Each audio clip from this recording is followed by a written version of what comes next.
yesterday's effort, and it wasn't very good. I mean, the idea was there, but it still didn't work. So I'm going to do a different gating system today. Where are we? I'm putting in a permanent gating system. So the metal's going to have to get really hot to melt all that out, but I have hollowed a lot of it out. All of this is hollowed out. Oh, I've got to stick a bit over that as well. So now, what are you making these for? I was asked. So there's this.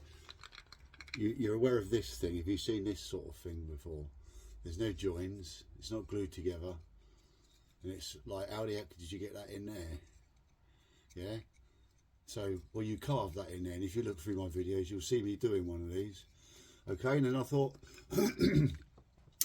would it be an idea if I could make one of these that had the copper cube in the middle and surrounded by, say, aluminium? Yeah.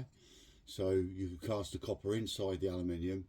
The molten aluminium wouldn't be hot enough to disturb the copper. It might discolour it a bit, but you can always clean that up afterwards.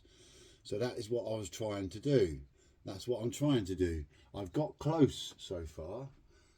I've managed to get this far. So you got a little copper insert inside the, I think this one's aluminium, because I did do a few in zinc. But that corner didn't close. I've got a better one than this in my car, but the corner still wasn't closed. So, and it's like, that's why I'm making them. I'm trying to recreate that wooden puzzle, but just like in a little ornament thing, perhaps something you might keep in your car or on your key ring or on the side if it's shiny enough. How do you make them? Right. This is extruded polystyrene foam, yeah? So it's the same as the polystyrene, but it hasn't got as much air gaps in between the molecules because it's squirted in rather than poured in. So I get myself my cube. I've got myself my little bit of pipe with a sharpened end. Don't know how sharp that end is anymore. And I just simply trim so that I got windows. The windows are nice. I've done hundreds of these now, and none of them have worked. Yeah, I know. Give it up, mate. Give it up. No, I'm not going to give it up. Today will be the last attempt for a while, though. So then we just cut these. Then we come back. So we trimmed all our holes. Let's make a line so that I put the right sides back together. And then we cut an end off. Careful not, just look, if you see what I'm doing.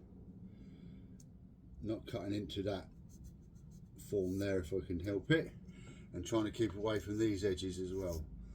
I did cut it right on the edge before. That's when I started doing it, and that don't really work. Not very well at all. So now that comes off of there. I need an insert. Let's give me one of these. There's an insert. Right. Portable soldering iron. I'm told the fumes given off by this are not dangerous, but I don't believe that. I don't believe anything anybody tells me. I haven't looked it up, I just know that it's got to be dangerous, isn't it? It has to be. Right, so, and this stuff really does, it just disintegrates, it's brilliant. So, here we go. Then, I'll come back to you in a second. Then you end up with it hollowed out like that. Let's just try it in there. Put the lid back on, give it a little, yeah, there's room inside there to move around, so let us seal it up, and then I'll get melting some metal. That gives me 3 to do today, so that's 3 moulds I've got to set up, but it takes, I have got a brilliant thing I've set up. It's a DIY thing. You have a look in my videos, you'll see it. And you can make it for, like, I don't know, less than 30 quid. You got a melting furnace there, and it definitely goes up to aluminium, but it takes a couple of hours to do a 8 kilo pot of aluminium. but it does it. You can put it on and leave it. You can put it on a safety thing just in case there's a problem. You can put it on, leave it, go away, just leave it, because you don't get any problems with these normally. And if there is a problem, trip and it switches off. What do you want? So that's that. The little cubes inside there. Don't forget to line up the lines again. It's only, you don't have to be lined up. It's just so that I know which way round it goes, because you never cut these things straight. Everything that's done freehand is never.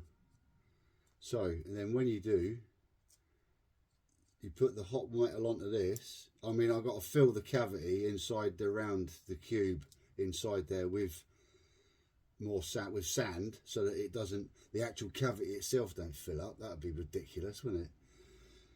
But then once this is done, you can easily just sand the sides off and you'll never see a join, and it'll be forever with a cube inside it. There you go, there's another one. That's 3 I've got now. And I'll come back and I'll show you the pour later.